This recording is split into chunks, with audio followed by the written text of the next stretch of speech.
আগামী নির্বাচনে কোন দল থাকছে এগিয়ে এমন প্রশ্ন ঘুরপাক খাচ্ছে অনেকের মাথায়। অনেক বিশ্লেষক নানা যুক্তি দিচ্ছেন বিভিন্ন দলের পক্ষে বা কারো বিপক্ষে। তবে সাম্প্রতিক বেশ কিছু জরিপের দিকে নজর দিচ্ছেন বিশ্লেষকরা। রাজনীতি বিশ্লেষকরা মনে করছেন এই সকল জরিপ মূলত জনমতেরই প্রতিফলন, আবার কেউ কেউ জানাচ্ছেন ভিন্ন মত।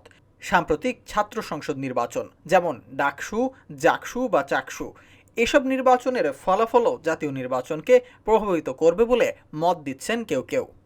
সাম্প্রতিক বেশ কয়েকটি জরিপে উঠে এসেছে বিএনপির জনপ্রিয়তার কথা।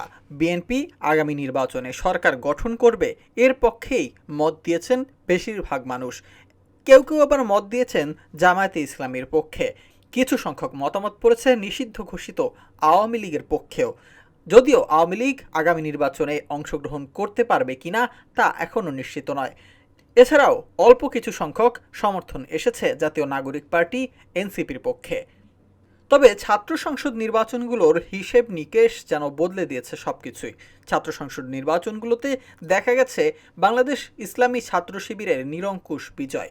ডাকসু থেকে শুরু করে জাকসু এবং চাকসু, সব জায়গাতেই শিবিরের আধিপত্য লক্ষ্য করা গেছে। কিছু কিছু জায়গায় ছাত্র দলের প্রার্থীরাও বিজয়ী হয়েছে, তবে বেশিরভাগ বিজয়ী প্রার্থী শিবিরের সমর্থক। রাজনীতি বিশ্লেষকরা বলছেন এটি আগামী নির্বাচনকে অনেকটাই প্রভাবিত করবে। এটি মূলত জনপ্রিয়তা বদলের একটি ধারাবাহিকতার শুরু। তবে আগামী নির্বাচনে যদি আওয়ামী লীগ নাও আসে, তাও আগামী নির্বাচনের একটি বড় নির্ধারণ করে দেবে এই দলটির সমর্থকরা। কারণ বিশেষজ্ঞদের মতে যদি আগামী নির্বাচনে আওয়ামী লীগ অংশগ্রহণ না করে, তাহলে তাদের ভোটারদের একটি বড় অংশ অন্য দলগুলোকে ভোট দিতে পারে এবং অন্যান্য দলগুলো সেই ভোটারদেরকে আকৃষ্ট করতে নানা পদ্ধতি অবলম্বন করবে। সাম্প্রতিক এক জরিপ বলছে আওয়ামী লীগের পক্ষে যে ভোটগুলো পড়ছে তার 20% ভোটার বিএনপিকে, 14.8% জামাতকে এবং 2.1% ভোটার এনসিপিকে ভোট দিতে আগ্রহী। এমন পরিস্থিতিতে সরকার গঠনের জন্য যোগ্য দল হিসেবে বিএনপিকেই মনে করছে বেশিরভাগ মানুষ। এর আগে গত মার্চে একটি জরিপ চালিয়েছিল ইনোভেশন কনসাল্টিং। ওই সময়ের তুলনায় সেপ্টেম্বরের জরিপে দেখা গেছে অনেকেই তাদের পছন্দ বদলেছেন এবং বিএনপির পক্ষে ভোট বাড়ছে।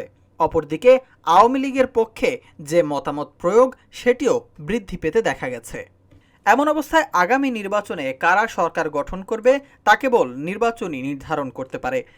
তাই রাজনৈতিক দলগুলোর কৌশল এবং আগামী নির্বাচনের দিকেই চোখ রাখছেন বিশ্লেষকরা।